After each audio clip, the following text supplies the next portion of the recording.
हम आज मनन चिंतन करेंगे संत मत्ती का सुसमाचार अध्याय 22 पवित्र वचन 1 से लेकर 14 तक। यीशु उन्हें फिर दृष्टांत सुनाने लगे। उन्होंने कहा, स्वर्ग का राज्य उस राजा के सदृश है जिसने अपने पुत्र के विवाह में भोज दिया। उसने आमंत्रित लोगों को बुला लाने के लिए अपने सेवकों को भेजा, लेकिन वे आना नहीं चाहते थे। राजा ने फिर दूसरे सेवकों को यह कहते हुए भेजा, अतिथियों से कह दो, देखिए मैंने अपना भोज तैयार कर लिया है।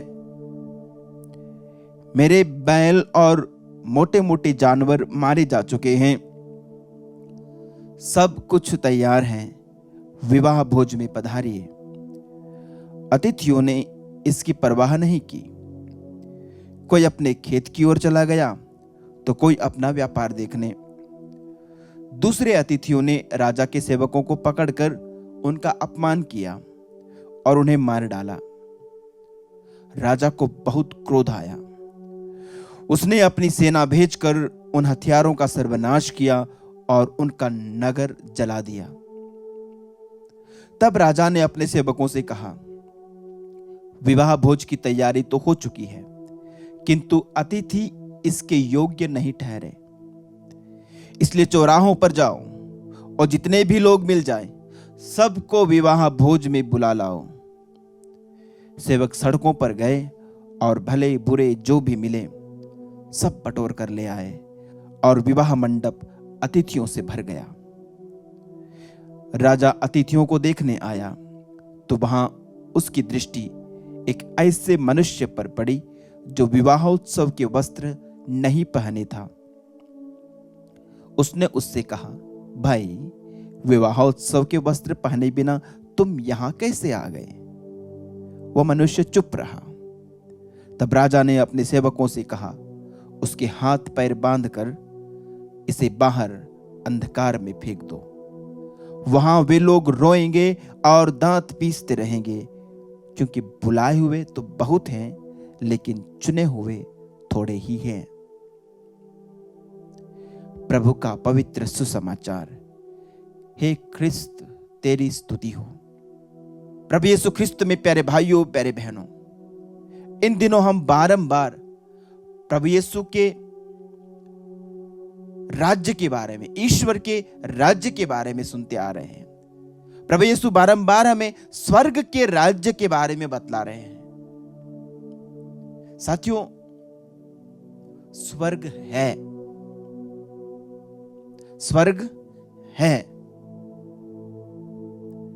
हमें हमारे मनन चिंतन की शुरुआत यहां से करनी होगी कि स्वर्ग होता है, स्वर्ग होता है। और स्वर्ग में क्या होता है? स्वर्ग में क्या होता है? वहां की जो स्थिति है वो क्या है? वहां का जो जीवन है वो कैसा है? प्यारे भाइयों, प्यारी बहनों, स्वर्ग के बारे में हम प्रकाशना ग्रंथ अध्याय 21 में पढ़ते हैं।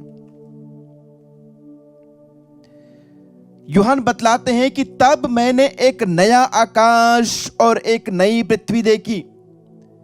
प्रकाशना ग्रंथ अध्याय 21 का वचन 1। तब मैंने एक नया आकाश और एक नई पृथ्वी देखी। पुराना आकाश तथा पुरानी पृथ्वी दोनों लुप्त हो गए थे और समुद्र भी नहीं रह गया था। मैंने पवित्र नगर नवीन यरूशलेम को ईश्वर के यहां से आकाश में उतरते देखा। ये स्वर्ग का एक वर्णन है। यूहन्ना देखते हैं पवित्र नगर यरूशलेम ईश्वर के यहां से आकाश में उतरते हुए दिख रहा है। वह अपने दुल्हे के लिए सजाई हुई दुल्हन की तरह अलंकृत था।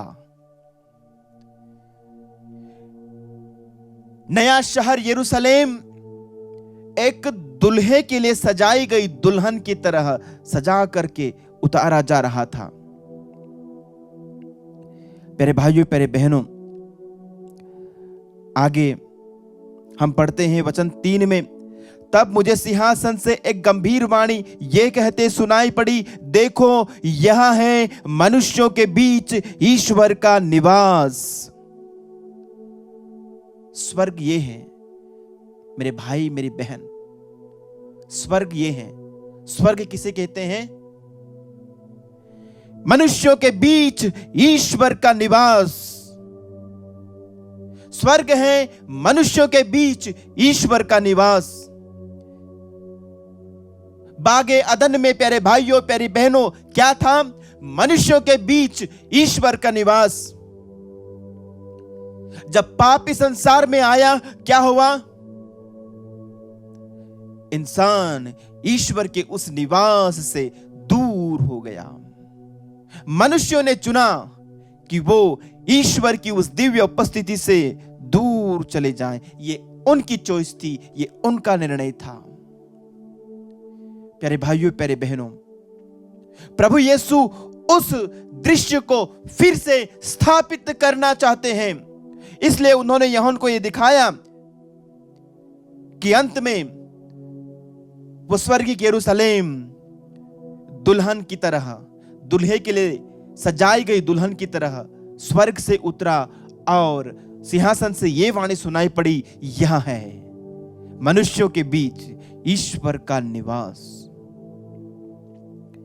प्यारे भाइयों प्यारी बहनों, जब ये पूर्ण हो जाएगा, जब मनुष्यों के बीच ईश्वर का निवास पूरी तरह से स्थापित हो जाएगा, तब क्या होगा? हम पढ़ते हैं आगे, वचन कहता है वह उनके बीच निवास करेगा, वह उनके बीच निवास करेगा, वे उसकी प्रजा होंगे और ईश्वर स्वयं उनके बीच रहकर उनका अपना ईश्वर होगा। वह उनकी आंखों से सब आंसू पोंछ डालेगा। इसके बाद न मृत्यु रहेगी, न शोक, न विलाप और न दुख, क्योंकि पुरानी बातें बीत चुकी है। ये है स्वर्ग, ये है स्वर्ग। प्यारे भाइयों प्यारे बहनों, ये है स्वर्ग। स्वर्ग में क्या हो रहा है? स्वर्ग में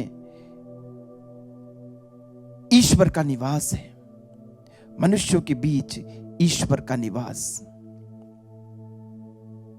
प्यारे साथियों, प्रकाशना ग्रंथ हमें यह भी बतलाता है कि वहां ईश्वर के लोग मेमने के विवाहोत्सव में भाग लेंगे। वहां ईश्वर की प्रजा मेमने के विवाहोत्सव में भाग लेंगी। आज के सुसमाचार में हमने सुना, प्रभु ने दृष्टांत सुनाया विवाह भोज का। प्रभु ने एक विवाह भोज का प्रबंध किया है। यह स्वर्ग की अंतिम रियलिटी है, अंतिम वास्तविकता है कि प्रभु ने मनुष्यों को कहां बुलाया है? अपने उस स्वर्गिक स्थान में जहां पर मेमने का विवाह उत्सव संपन्न होता है। यानी वहां रोज विवाह का उत्सव मनाया जाता है। मेमने का विवाह उत्सव, किसके साथ मेमने का विवाह उत्सव हो रहा है? मेमने का विवाह किससे हो रहा है? प्यारे भाइयों प्यारे बहनों, पवित्र बाइबल हमें बतलाती है, प्रभु का वचन हमें बतलाता है कि दुल्हन कौन है। नबी ईसाया का ग्रंथ अध्याय 54 का वचन 4 कहता है, डर मत, तुझे निराशा नहीं होगी, घबरा मत, तुझे लज्जित नहीं होना पड़ेगा। तू अपनी तरुणाई का कलंक भूल जाएगी, तुझे अपने विधवापन की निंदा याद नहीं रहेगी। तेरा सृष्टिकर्ता ही तेरा पति है, उसका नाम है विश्वमंडल का प्रभु, इज़राइल का परम पावन ईश्वर तेरा उद्धार करता।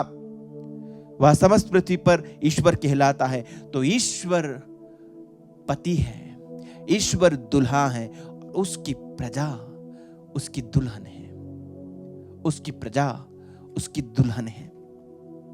प्यारे भाइयों प्यारी बहनों, इसाया के ग्रंथ अध्याय 61 के वचन 5 में हम पढ़ते हैं, जिस तरह नवयुवक कन्या से विवाह करता है उसी तरह तेरा निर्माता तेरा पानी ग्रहण करेगा। जिस तरह वर अपनी वधु पर रिझता है उसी तरह तेरा ईश्वर तुझ पर प्रसन्न होगा। फिर से प्रभु इजराइल से, अपनी प्रजा से कह रहे हैं, अपने लोगों से कह रहे हैं, अपने बंदों से कह रहे हैं कि तुम मेरे लिए कौन हो? तुम मेरे लिए मेरी दुल्हन हो, मेरी पत्नी हो। जिस तरह दुल्हा अपनी दुल्हन के लिए रीझता है, मैं तेरे लिए रीझूंगा, मैं तुझसे प्रेम करूंगा, तुम मेरी दुल्हन हो। So we are collectively the bride of Christ. We are collectively, एक साथ मिलकर के हम मसीह की दुल्हन बनते हैं। प्यारे भाइयों प्यारी बहनों, और हमारा वो दुल्हा हमारे बीच निवास करेगा और उनके विवाह भोज में हम हमेशा के लिए आनंद मनाएंगे। उसका निमंत्रण आज के सुसमाचार में सब लोगों को मिला। किसी ने ठुकराया, किसी ने जस्ट ध्यान ही नहीं दिया, नजरअंदाज किया, अपनी धुन में लगे रहे। आज भी इस विवाह भोज में भाग लेने के लिए, इस हमेशा के आनंद में शरीक होने के लिए प्यारे भाइयों प्यारी बहनों, प्रभु अपने सेवकों को भेज रहे हैं, निमंत्रण देने वालों को भेज रहे हैं। निमंत्रण देने वाले गली गली, नुक्कड़ नुक्कड़, हर जगह जाकर बता रहे हैं। आज मैं भी इस मंच से बता रहा हूं, यह भी निमंत्रण है, प्रभु की तरफ से मुझे बताया गया है निमंत्रण देने के लिए। आओ, विवाह भोज तैयार हो चुका है। प्रभु ने अपने मेमने का वध होने दिया है। वो मेमना अपनी दुल्हन के लिए मरा है। उस मेमने के उस महान भोज में भाग लेने के लिए आओ।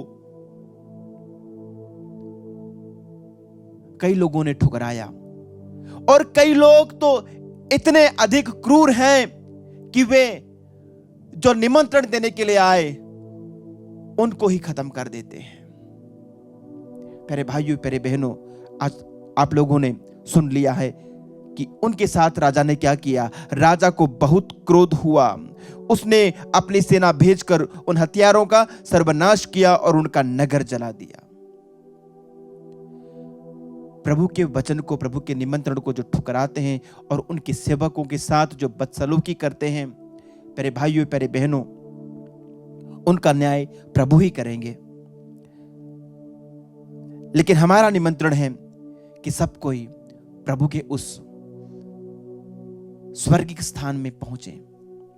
सब कोई मेमने के विवाह उत्सव में शामिल हो जाएं, ताकि हम उसका अनुभव कर सकें, उस विशेष समारोह का अनुभव कर सकें जहां मनुष्यों के बीच ईश्वर का निवास होगा और ईश्वर खुद हमें अपने आप को खाने के लिए देगा। वहां न धूप होगी, न भूख, न प्यास, न आंसू होंगे, न मौत, क्योंकि प्रभु ही हमारा प्रकाश होगा, प्रभु ही हमारा भोजन होगा, प्रभु ही हमारा सब कुछ होगा। आमीन।